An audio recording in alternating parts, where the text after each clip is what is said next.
Сәлеметсіздер ме, құрметті оқушылар? Бүгінгі біздің сабағымыздың тақырыбы HTML тілі. Сабақтың мақсаты веб парақшаларды әзірлеуде HTML тегтерін қолдану. HTML язык разметки гипертекста, ерен мәтін белгілеу тілі. Бізде бағдарламалау тілі емес, бұл бізде ерен мәтін белгілеу тілі. Қарайық, біздің әрбір жобамыз басында ол осында қаңқа сияқты ештеңе жоқ. Бізде тек идея бар. Мысалға мектеп сайты, қандай да бір дүкен сайты, балабақша сайты, яғни сайттар көп қой. Сіздің жобаңыз басы кезінде осындай қаңқадан тұрады. Яғни ең бірінші бізде HTML-дан ашылады, одан кейін HTML ол бізде сызықшамен жабылады. Мысалға HTML хэштег жабылады, body ашылады, body жабылады, ең соңында HTML жабылады. Бұл қаңқа. Яғни мынау кодтарсыз біздің жобамыз басталмайды.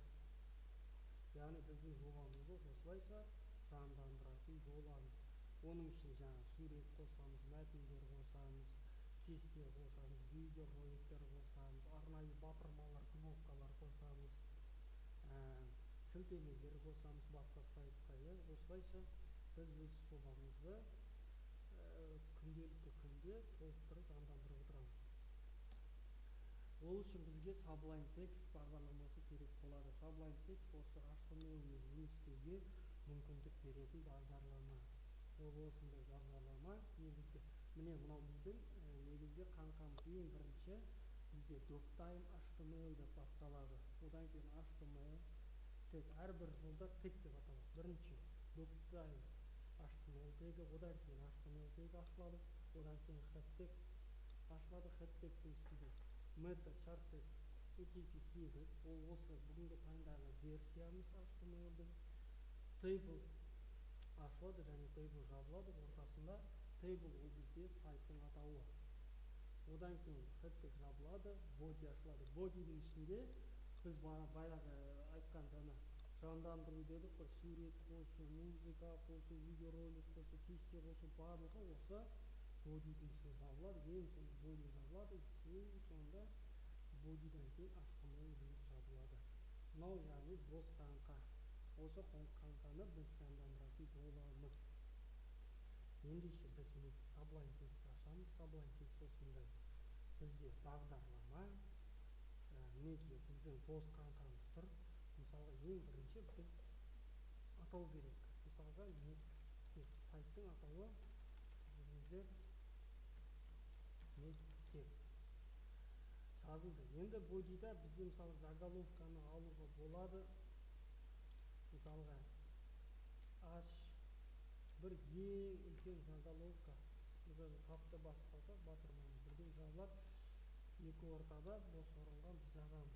Мысалға 10-шы А сыныбы тақырып болсын.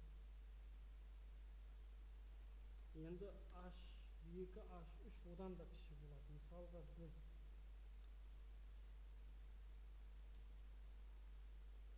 H3 дейтін болсақ, H3-ке мысалға 10-шы сыныбы Макинск қаласы.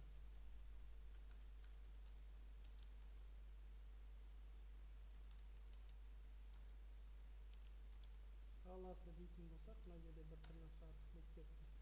Енді сақтау үшін сохранить как я, мысалы менде мектеп деген бар. Екеуін жойып жарайды, мектеп 10 А деп сақтасақ, мына жерде ағылшын тіліне қоямыз да, атауын жазып болғасын міндетті түрде нүкте HTML деп біз типін береміз, форматын береміз. Енді мына жерде жұмыс үстелінде қарайтын болсақ, міне мектеп 10-шы браузерда. Не себепті? Өйткені біз веб-сайт ашатымыз. Веб-сайтты ашуға мүмкіндік беретін ол бізде браузер. Мынау браузер Internet Explorer. Мінекей мектеп сайтымыздың атауы қойылды. 10-шы сыныбы H1 ең үлкен заголовка. H2 болғанда мынадан үлкен, мынадан кіші, ортада пайда болады. Бірақ мен H3 деп алдым, Макинск қаласы. Енді біз қарапайым мәтінді мынандай тек көмекке келеді. P деген формат бізге көмекке келеді. Мысалға мына жерге біз кез келген мәтінмен жұмыс істей береміз. Мектеп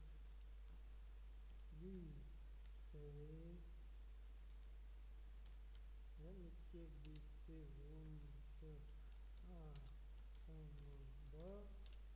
Бұланды ауданы.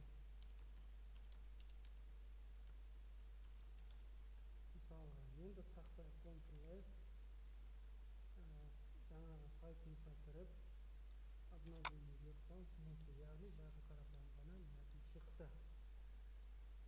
Бұл жерде сіздердің кітаптарыңызда негізгі тегтар берілген 125-ші беттен басталып, қандай тег, яғни код деп айтсақ та қарапайым тілде нені білдіреді.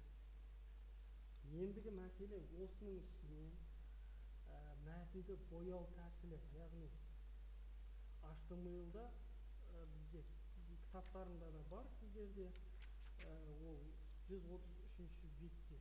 Ендеше мына жерде мен өзімнің сайтында да көрсете кетсем, әрбір түстің өз коды бар. Ол бізде мынау тор көзден басталатын кодтар. Кім фотошоппен жұмыс істеп жүр, жақсы білуге тиісті. Фотошопта мынау кодтар сандар қолданылады, ал HTML-да мынау кодтар қолданылады. Әрбір кодтың өз түсі бар. Осы код мысалға қызылмен болса FF40 болған жағдайда қызыл түске боялады мәтін. Мысалы 10-шы А сыныбы дегенде қызыл түспен.